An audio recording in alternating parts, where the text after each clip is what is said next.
قال الله تبارك وتعالى في القرآن المجيد والفرقان الحميد يا أيها الذين آمنوا قوا أنفسكم وأهليكم نارا وقودها الناس والحجارة. علماء کرام، مہمانان کرام،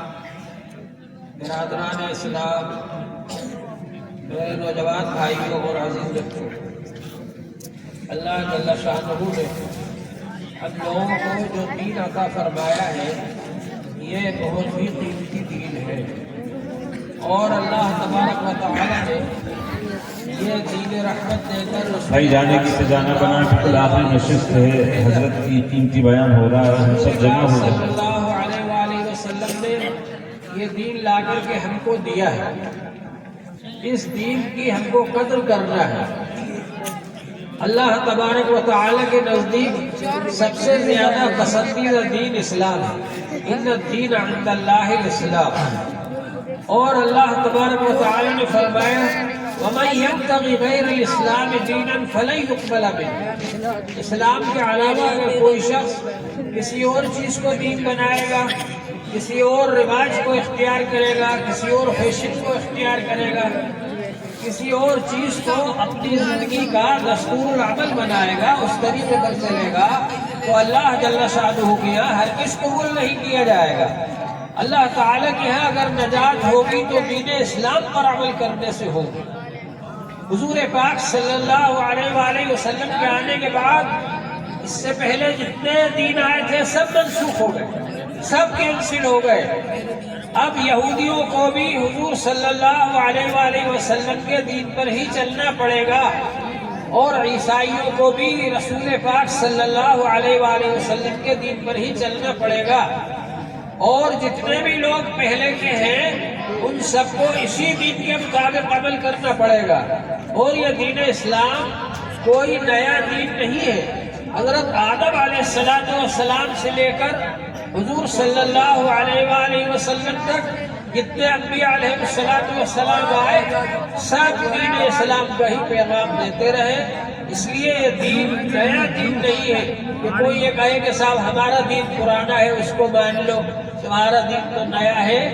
یہ دین حضرت آدم علیہ السلام لے کر آئے جو کہ تمام انسانوں کے ابا ہے۔ اس لیے ہم کو اس دین کو ماننا ہے۔ ہمارے اوپر یہ ذمہ داری ہے کہ ہم خود بھی اس دین پر عمل کر کے جہنم سے بچیں، اپنے بچوں کو، اپنی بیویوں کو، اپنے گھر والوں کو، اپنے خاندان والوں کو، اپنے پڑوسیوں کو، اپنے ساتھ رہنے والوں کو، اپنے شہر میں رہنے والوں کو ہم یہ بتلائیں کہ دین اسلام کتنا جامع ہے، جس کے اندر پیدائش سے لے کر موت تک کے بارے میں بتلایا گیا ہے۔ دین اسلام کتنا کامل اور مکمل ہے، دین اسلام کتنا آسان ہے، جس کے بارے میں رسول پاک صلی اللہ علیہ وآلہ وسلم نے فرمایا ان الدین یسر، دین آسان ہے، دین ایسا ہے کہ اگر اس پر آپ عمل کرو گے دنیا میں بھی کامیابی ہوگی، آخرت میں بھی کامیابی ہوگی۔ اور یہ کوئی ہم عقیدت کی وجہ سے نہیں کہہ رہے بلکہ اس پر عمل کیا، صحابہ کرام نے عمل کیا۔ یہ صرف کوئی نظریہ اور فارمولہ نہیں ہے، جیسا کہ ریفارمر ہوتے ہیں، اصلاح کرنے والے ہوتے ہیں قوم کے، وہ ایک فارمولہ پیش کرتے ہیں، کچھ دنوں کے بعد ان کو پتہ چلتا ہے تو غلط تھا، پھر دوسرا فارمولہ پیش کر دیتے ہیں۔ دین اسلام اللہ کا بھیجا ہوا قانون ہے جو قیامت تک کے آنے والے انسانوں کے لیے آیا ہے، لہذا قیامت تک کے آنے والے انسان اسی وقت کامیاب ہو سکتے ہیں جب تک کہ وہ اس دین پر عمل کرتے رہے۔ تو اللہ جل شانہ نے یہ دین ہمارے لیے بھیجا ہے، اس کے کمال کو ہم ظاہر کریں، اس کے آسان ہونے کو ہم ظاہر کریں، اس میں کیا کیا خوبیاں ہیں اس کو ہم ظاہر کریں لوگوں کے سامنے، اور صرف زبان سے ظاہر نہ کریں بلکہ عملی طور پر لوگوں کو بتلائیں۔ ہمارا سب سے بڑا جرم یہ ہے کہ ہم دین اسلام کو لے کر کے بیٹھے ہوئے ہیں لیکن ہم کو خود پتہ نہیں ہے کہ دین اسلام کیا ہے، ہم کو خود پتہ نہیں ہے کہ دین اسلام کی کیا خوبیاں ہیں، دین اسلام کے کیا کمالات ہیں، دین اسلام کی کیا اچھائیاں ہیں۔ ہمارے بہت سارے بھائی جو کہ کہنے کے لیے نام سے مسلمان ہیں لیکن جب ان کو کوئی بہکاتا ہے اور جب ان کو کوئی برگلاتا ہے اور کہتا ہے کہ ارے تم کہاں اس دین کو لیے بیٹھے ہو، یہ ہمارے ساتھ آ جاؤ، ہماری فیشن سب سے اچھی، ہمارا طریقہ سب سے اچھا، ہمارے رسم و رواج سب سے اچھے، ہمارا دین سب سے اچھا، تو ہمارے مسلمان بھائی بھی ان چیزوں کے اوپر رال بہانے لگتے ہیں۔ افسوس کی بات ہے یہ، حضور پاک صلی اللہ علیہ وآلہ وسلم نے ہم کو یہ دین لا کر کے دیا، اور ہماری ذمہ داری ہے کہ ہم اس دین پر ایمان رکھیں۔ ایمان کا مطلب یہ ہے ہم یہ سمجھیں کہ نجات کا ذریعہ صرف یہی دین ہے، کامیابی کا ذریعہ صرف یہی دین ہے، اس پر ہم کو یقین ہونا چاہیے، ایمان ہونا چاہیے ہمارا۔ آج موجودہ دور کے اندر سب سے بڑا مسئلہ ہمارا یہ ہے کہ ہمارے بچوں کو، بچیوں کو مرتد بنایا جا رہا ہے، ان سے ایمان چھینا جا رہا ہے، ان سے دین کو چھینا جا رہا ہے، ان کو دوسری چیزوں کی طرف لگایا جا رہا ہے۔ ابھی تک تو یہ تھا کہ چند لوگ جو اسکولوں کالجوں میں پڑھتے تھے ان کے دماغ کے اندر شک شبے بٹھا دیے جاتے تھے، اور وہ ان کو آ کر کے لوگوں کے سامنے بیان کرتے تھے، لیکن علماء کرام اگر اس کا جواب دے دیا کرتے تھے تو اس کا حل ہو جایا کرتا تھا۔ لیکن اب تو صورتحال یہ ہے کہ پورے کے پورے معاشرے کے اندر اس بات کی کوشش کی جا رہی ہے کہ مسلمان دین پر قائم نہ رہیں، اور اس کے لیے مشنریاں لگی ہوئی ہیں، اس کے لیے ان کے پاس مال و دولت ہے، اس کے لیے ان کے پاس اقتدار اور حکومت ہے، اس کے لیے ان کے پاس میں لوگ ہیں جو کہ اس کی کوشش کر رہے ہیں کہ مسلمانوں کو دین سے کیسے پلٹا جائے، مسلمانوں کو دین سے کیسے ہٹایا جائے، اور ہم لوگ آنکھیں بند کر کے سو رہے ہیں، ہم غفلت کی زندگی گزار رہے ہیں، ہمیں اس کا احساس نہیں ہے کہ یہ ارتداد کی جو لہر چل رہی ہے، جو لوگوں کو مرتد بنایا جا رہا ہے، گمراہ کیا جا رہا ہے، اس کا کیا علاج ہے؟ حضرت ابوبکر صدیق رضی اللہ تعالیٰ عنہ جب حضور پاک صلی اللہ علیہ وآلہ وسلم کی وفات ہو گئی، اس وقت حضرت ابوبکر صدیق رضی اللہ تعالیٰ عنہ ہوش و حواس میں تھے۔ صحابہ اکرام اتنے سچے پکے عاشق تھے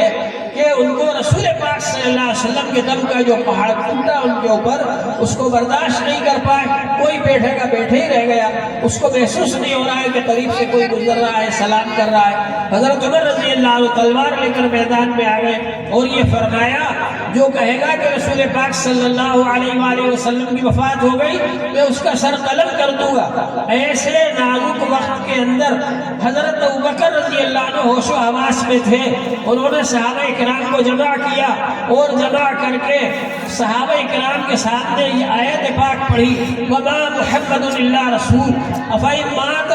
أَوْ قُتِلَ انقلبتم عَلَىٰ أَعْقَابِكُمْ۔ محمد صلی اللہ علیہ وسلم ایک رسول ہی تو ہیں، اگر ان کی وفات ہو جائے یا ان کو شہید کر دیا جائے، کیا تم ایڑیوں کے بل پلٹ جاؤ گے؟ حضرت عمر رضی اللہ عنہ کہتے ہیں، مجھے ایسا لگا کہ آیت پاک آج ہی نازل ہوئی، حالانکہ وہ آیت پاک غزوہ احد کے موقع پر نازل ہوئی تھی، جبکہ منافقوں نے، کافروں نے یہ جھوٹی افواہ پھیلانی تھی کہ حضور پاک صلی اللہ علیہ وآلہ وسلم نعوذ باللہ شہید کر دیے گئے۔ تو حضرت ابوبکر رضی اللہ تعالیٰ عنہ نے فرمایا، من کان یعبد محمدا فإن محمدا قد مات ومن کان یعبد اللہ فإن اللہ حی لا یموت۔ جو شخص محمد صلی اللہ علیہ وآلہ وسلم کی عبادت کرتا ہو وہ جان لے کہ ان کی تو وفات ہو گئی، لیکن جو شخص اللہ جل شانہ کی عبادت کرتا ہے وہ جان لے کہ اللہ زندہ ہے اور ہمیشہ زندہ رہے گا۔ یعنی حضور پاک صلی اللہ علیہ وآلہ وسلم ہم کو وہ دین دے کر کے گئے ہیں جو کہ زندہ ہے اور ہمیشہ زندہ رہے گا۔ یہ کوئی فارمولہ اور نظریہ نہیں ہے، اس پر سوالات صحابہ کرام نے عمل کیا اور عمل کر کے کامیاب ہو کر کے دکھایا کہ دیکھو دین پر عمل کرنے سے کیسے عزت ملتی ہے، دین پر عمل کرنے کی وجہ سے کیسے کامیابی ملتی ہے، دین پر عمل کرنے کی وجہ سے کیسے اللہ کی مدد آتی ہے، یہ سب وہ دکھا کر گئے۔ اور آج بھی اگر کوئی دین پر عمل کرے تو اللہ تعالیٰ کی رحمت اس کو ڈھانپ لیتی ہے، اللہ کی مدد اس کے اوپر آتی ہے۔ اس لیے اس دین کی حفاظت کرنا یہ ہم سب کی ضروری ہے۔ دین کی حفاظت کا طریقہ ایک تو یہ ہے کہ دینی مدارس قائم کیے جائیں، دینی مدارس کا ساتھ دیا جائے، دینی مدارس کا تعاون کیا جائے۔ کمی کوتاہی سب میں ہوتی ہے، کس میں کمی کوتاہی نہیں ہوتی؟ کیا اسکولوں میں کیا کیا نہیں ہوتا ہم نہیں جانتے، لیکن اس کے باوجود ہم اپنے بچوں کو اسکولوں میں بھیجتے ہیں۔ تو مدرسوں کے اندر ہم کو یہ کوشش کرنا چاہیے کہ جو دینی تعلیم دی جا رہی ہے وہ اپنے بچوں کو دینی مدرسوں میں بھیجے اور مدرسوں کا تعاون کرے، ان کی مدد کرے اور ان کی خبرگیری کرے۔ دینی مدرسوں کے اندر جو علماء کرام کام کر رہے ہیں، یہ دین کی حفاظت کر رہے ہیں، دین کی خدمت کر رہے ہیں، دین کا کام کر رہے ہیں، ہماری بچوں کو، ہماری نئی نسل کو یہ آئندہ کے لیے دین پر قائم رہنے کے لیے تیار کر رہے ہیں۔ ہمارے ماں باپ نے ہماری فکر کی، اس کا یہ نتیجہ ہے کہ آج ہم مسلمانوں کی شکل میں نظر آ رہے ہیں۔ ہم نے اگر ان بچوں کی فکر نہیں کی تو یہ بچے آئندہ دین پر کس طرح قائم رہ سکیں گے، اس کے بارے میں کچھ نہیں کہا جا سکتا، کیونکہ چاروں طرف سے الغار ہے، چاروں طرف سے کوشش ہے کہ کس طرح سے ان کو دین سے پلٹا جائے، کس طرح سے ان کو دین سے ہٹایا جائے، کس طرح سے ان کو مرتد بنایا جائے، اور اس پر ہم کوئی غور کرنے کے لیے تیار نہیں، ہم اس چیلنج کو قبول کرنے کے لیے تیار نہیں۔ حضرت ابوبکر رضی اللہ تعالیٰ عنہ کے زمانے میں جب لوگوں نے مرتد ہونا شروع کیا تو اس موقع پر حضرت ابوبکر رضی اللہ عنہ نے فرمایا اَيُنْقَصُ الدِّينُ وَأَنَا حَيٌّ، کیا یہ ہو سکتا ہے کہ میرے زندہ رہتے ہوئے دین میں کمی آ جائے؟ یہ جذبہ ہمارے اندر ہونا چاہیے دین کے وارث ہونے کے ناطے۔ حضرت ابوبکر رضی اللہ عنہ رسول پاک صلی اللہ علیہ وآلہ وسلم کی وفات کے بعد خلیفہ بنے، اور انہوں نے اس چیلنج کو قبول کیا، جو کہ اس وقت لوگ مرتد ہو رہے تھے۔ ایک طرف جھوٹے نبی کھڑے ہو گئے تھے جو نبوت کا دعویٰ کر رہے تھے، ایک طرف لوگ زکوٰۃ دینے سے انکار کر رہے تھے۔ حضرت ابوبکر رضی اللہ تعالیٰ عنہ نے اس چیلنج کو قبول کیا، اور مرتد لوگ جو ہو رہے تھے، جو جھوٹے نبی کھڑے ہو گئے تھے، ان سے بھی مقابلہ کیا انہوں نے، اور جو زکوٰۃ کا انکار کر رہے تھے ان سے بھی مقابلہ کیا۔ آج اس دین کے اوپر چاروں طرف سے حملے ہو رہے ہیں، لیکن کوئی ایسا آدمی نہیں ہے جو کہ کھڑا ہو کر کے اس چیلنج کو قبول کرے اور ان کا جواب دے سکے۔ علماء کرام ہر زمانے کے اندر ہوئے، انہوں نے دین پر اعتراض کرنے والوں کے جوابات بھی دیے، مناظرے بھی کیے، مدارس بھی چلائے اور دین کو پھیلانے کی کوشش کی۔ یہ جو علماء کرام ہیں یہ ہمارے لیے سرمایہ ہے، یہ دینی مدارس ہمارے لیے سرمایہ ہے جن کے ذریعے دین کی حفاظت ہو رہی ہے۔ ہماری یہ کوشش ہونا چاہیے کہ ہم اس بات کی فکر کریں کہ ہم اپنے بچوں کو، اپنے خاندان والوں کو اور اپنے بیوی بچوں کو، اپنے رشتہ داروں کو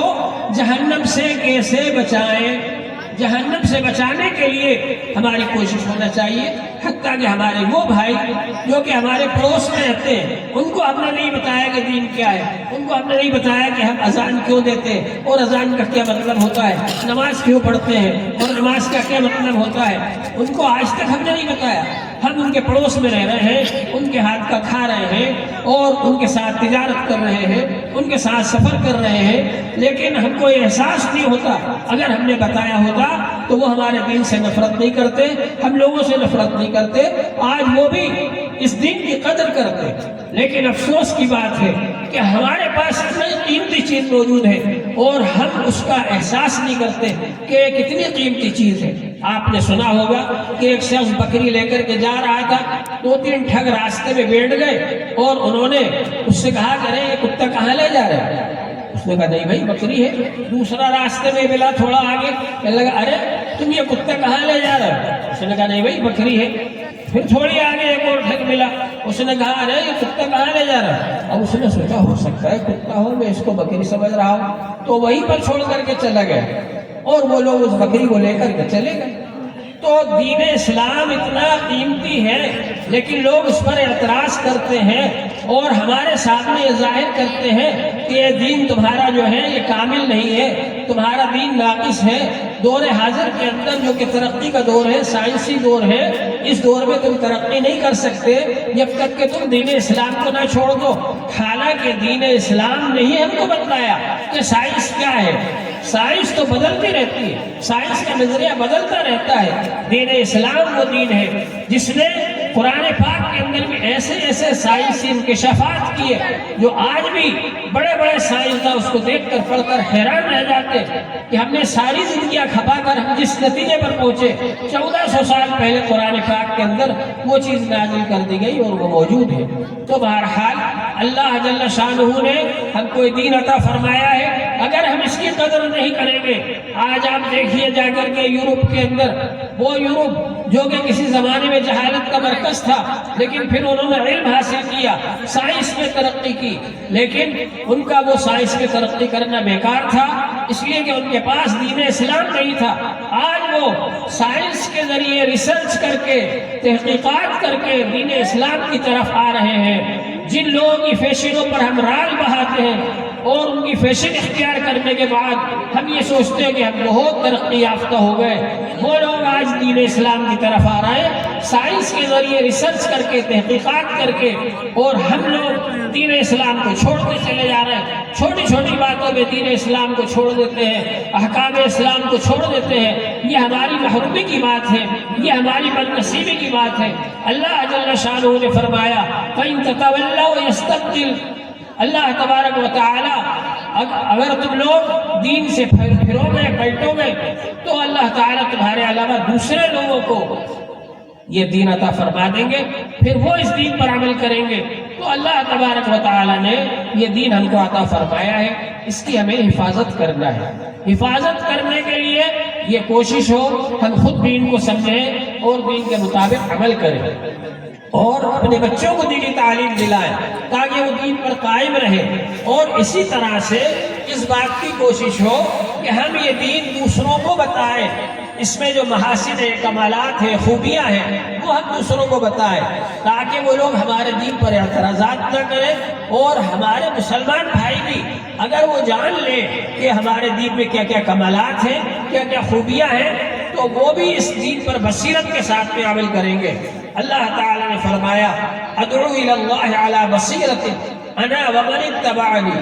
حضور پاک صلی اللہ علیہ وآلہ وسلم کی زبان سے کہلوایا کہ میرا طریقہ یہ ہے، میرا طریقہ یہ ہے کہ میں اللہ کے دین کی طرف دعوت دیتا ہوں بصیرت کے ساتھ۔ بصیرت جب تک نہیں ہوگی داعی کے اندر تو وہ مدعو بن جائے گا، اس لیے بصیرت ہونا ضروری ہے، اور بصیرت ہوگی دین کے پڑھنے سے،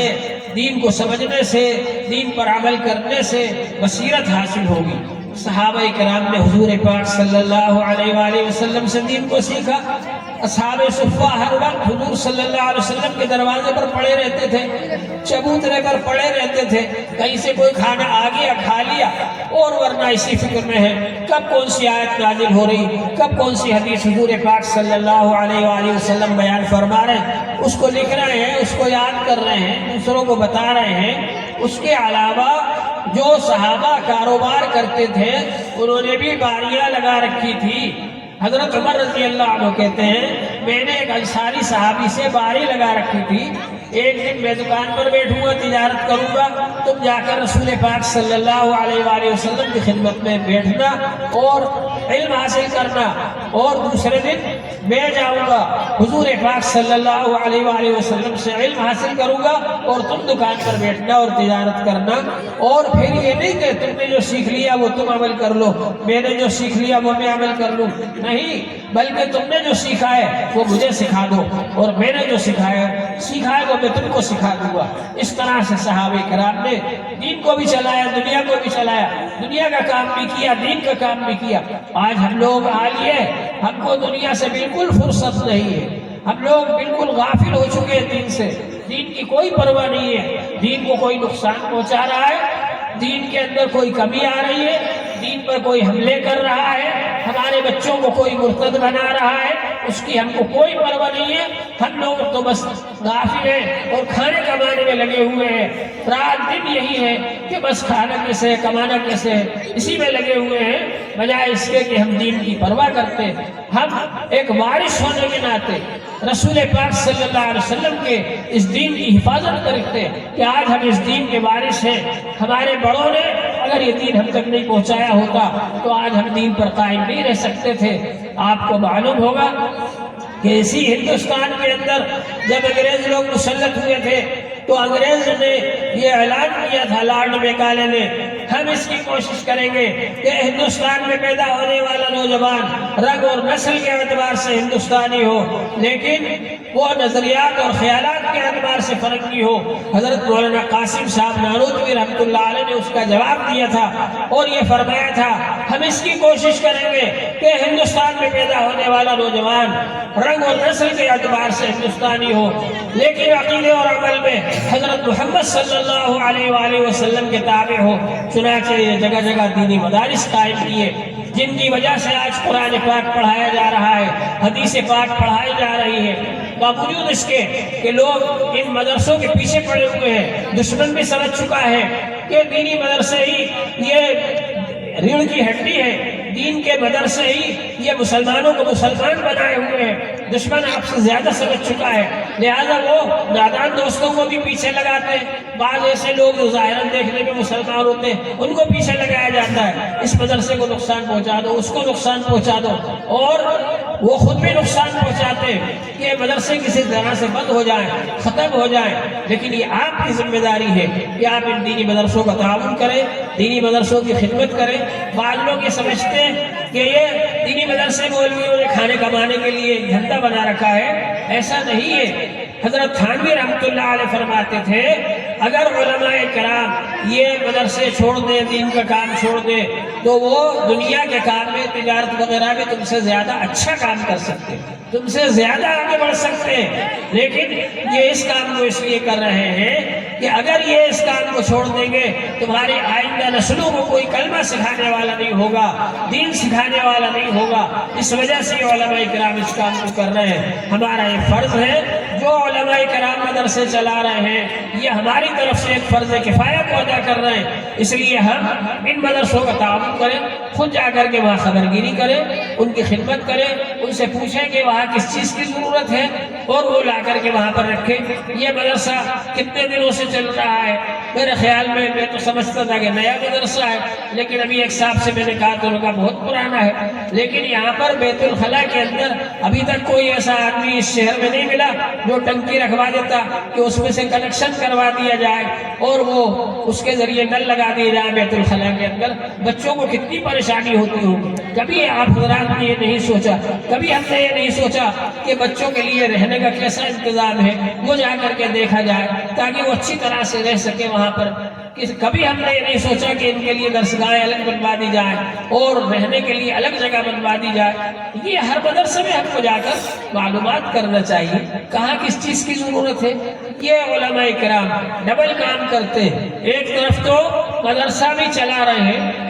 بچوں کو پڑھا رہے ہیں، دوسرے چندہ بھی کر رہے ہیں۔ ارے یہ تو ہمارا کام تھا کہ ہم جا کر کے مدرسے میں پوچھتے کس چیز کی ضرورت ہے اور ہم اس کا انتظام کرتے، اس کے بجائے یہ علماء کرام جو کر رہے ہیں اس پر بھی تنقیدیں کی جاتی ہیں، اس پر بھی یہ کہا جاتا ہے کہ صاحب یہ فلاں مدرسہ ایسا ہے، فلاں مدرسہ ایسا۔ ہو سکتا ہے آپ کے شہر میں ایسا نہ ہو، لیکن ایک عام ماحول ہے اس لیے میں بول رہا ہوں، اس سے ہم کو بچنا چاہیے۔ علماء کرام سے عقیدت رکھیں، محبت رکھیں۔ اللہ جل شانہ نے ہم کو علماء کرام سے جوڑا ہے، ہمارا دین علم والا مذہب ہے، ہم کو علم سیکھنے کا حکم دیا گیا۔ دوسروں کے یہاں ان کی مذہبی کتاب کو ایک ہی خاندان پڑھ سکتا ہے، باقی کوئی نہیں پڑھ سکتا۔ ہمارے یہاں اللہ تعالیٰ نے کتنا آسان فرما دیا کہ ہر شخص وضو کر کے، غسل کر کے، وضو کر کے قرآن پاک کو ہاتھ میں لے سکتا ہے، پڑھ سکتا ہے۔ بلکہ حضور پاک صلی اللہ علیہ وآلہ وسلم نے علم طلب کرنے کو ہر مسلمان پر فرض قرار دیا۔ طلب العلم فریضۃ علی کل مسلم، علم طلب کرنا ہر مسلمان پر فرض ہے۔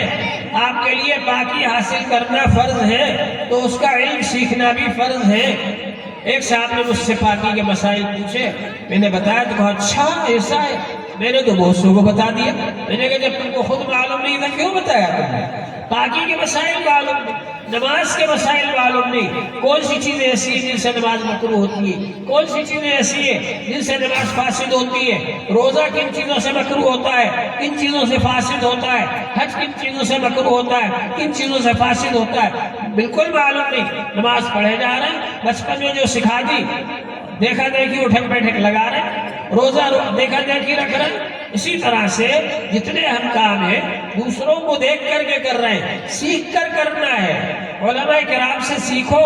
حضرت عمر رضی اللہ عنہ بازار میں جاتے تھے، جو لوگ دکان پر بیٹھے ہیں ان سے پوچھتے تھے تم نے تجارت کے مسائل سیکھ لیے؟ نہیں سیکھے؟ فرماتے تھے جاؤ مسجد میں علماء کرام کے پاس بیٹھو، پہلے تجارت کے مسائل سیکھو، اس کے بعد پھر آنا دکان پر بیٹھنا۔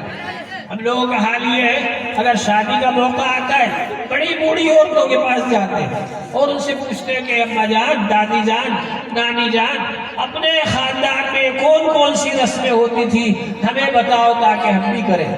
ارے بھائی، علماء کرام کے پاس جاؤ اور ان سے پوچھو کہ نکاح کرنے کا کیا طریقہ ہے،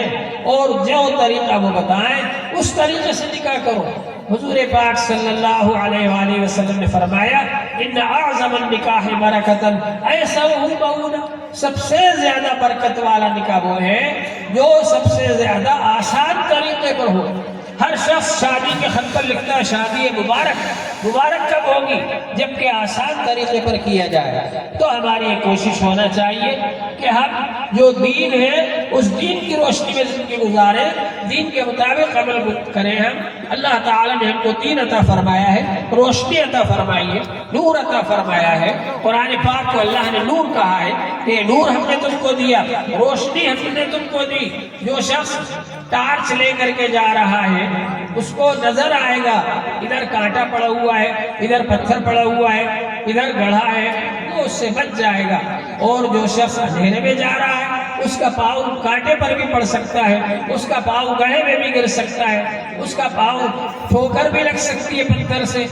تو اسی طرح سے دین کی روشنی میں جب آپ عمل کریں گے تو آپ کا عمل صحیح ہوگا، اللہ کی نظر میں بھی صحیح ہوگا، بندوں کی نظر میں بھی صحیح ہوگا۔ آج ہم لوگوں کے اعمال کتنے خراب ہو گئے، بندوں کے حقوق بھی ہم ادا نہیں کرتے، اللہ کے حقوق بھی ادا نہیں کرتے۔ یہ سب کب ادا ہوں گے؟ جبکہ آپ کے پاس علم ہوگا، جبکہ آپ کے پاس اخلاص ہوگا، جبکہ آپ کے پاس ایمان ہوگا۔ موجودہ دور کے اندر سب لوگ کوشش کر رہے ہیں آپ کو بے ایمان بنانے کی، کیونکہ وہ لوگ بھی بے ایمان ہیں، تو وہ چاہتے ہیں جیسے ہم بے ایمان ہیں ایسے سب بے ایمان بن جائے۔ لیکن اگر آپ کے پاس ایمان ہے، اس ایمان کی وجہ سے آپ ساری دنیا کو راحت پہنچا سکتے ہیں، آرام پہنچا سکتے ہیں، دین رحمت میں ان کو لا سکتے ہیں، دین کی دعوت دے سکتے ہیں۔ ایمان آپ کے پاس ہونا چاہیے۔ ایمانداری والی زندگی کو ہر آدمی پسند کرتا ہے۔ آپ کتنا ہی بڑا بے ایمان ہو، اس سے اگر آپ پوچھیں گے وہ یہ کہے گا نہیں صاحب ایماندار لوگ اچھے ہوتے ہیں، تو ایماندار بننا کیوں نہیں چاہتا؟ اللہ تبارک و تعالی نے ہم سے فرمایا یا ایھا الذین آمنوا، اے ایمان والو، قوا انفسکم واہلیکم نارا، اپنے آپ کو بھی اور اپنے خاندان والوں کو بھی جہنم کی آگ سے بچاؤ۔ وقودھا الناس والحجارہ، اس کا ایندھن انسان اور پتھر ہے۔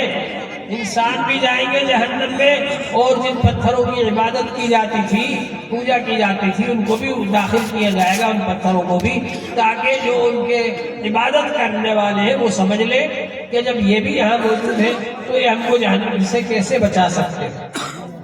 اللہ تبارک و تعالیٰ کا ان کو شکر ادا کرنا چاہیے کہ اس نے ہم کو اس موقع پر یہاں پر جمع فرمایا اور کچھ کہنے اور سننے کا موقع عطا فرمایا۔ میں تو ایک دوسرے اس میں آیا ہوا تھا، لیکن آپ حضرات نے آپ کے اس مخمل کے پروگرام میں ایک ٹاٹ کا پیوند لگا دیا، اس میں شرکت کا مجھے بھی موقع مل گیا۔ اللہ جل شانہ ہم سب کو نیک اعمال کی توفیق